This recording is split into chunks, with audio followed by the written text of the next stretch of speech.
বুকের ভিতরে ভুলে না যাও, এদিন ইসলামকে যদি অস্বীকার না করো, আল্লাহকে যদি তুমি অস্বীকার না করো, তাহলে দুই পাশে দুইটা ঘোড়া বাঁধা আছে, তোমার দুই পায়ের সঙ্গে বেঁধে দিয়ে ওই ঘোড়াগুলোর পায়ের সঙ্গে বেঁধে দিব।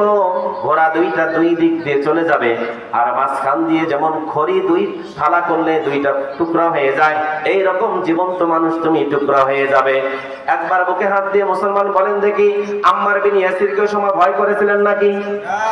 ঈমান ছেড়ে দিয়েছিলেন নাকি? নাকি বলেছিলেন বাতিলদের সাথে আপাতত আতাত করি, বাতিলদের সাথে আতাত করে চললে পরবর্তীতে ঈমান আনা যাবে, এরকম কাজ করেছিল নাকি? না। কিন্তু আমরা কি করি?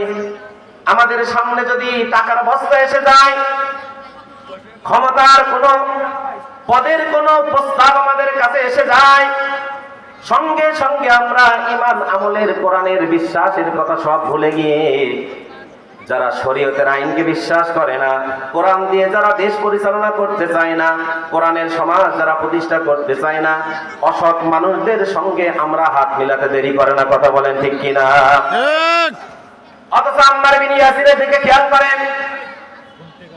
হযরত আম্মার বিন ইয়াসির রাদিয়াল্লাহু তাআলা আনহু, তাকে আবু জেহেল যখন বলেছে যদি অস্বীকার না করো মুহূর্তের মধ্যে তোমাকে দুই টুকরা করা হবে, আম্মার বিন ইয়াসির রাদিয়াল্লাহু তাআলা আনহু বললেন, ওগো আবু জেহেল, কারে তুমি ভয় দেখাও?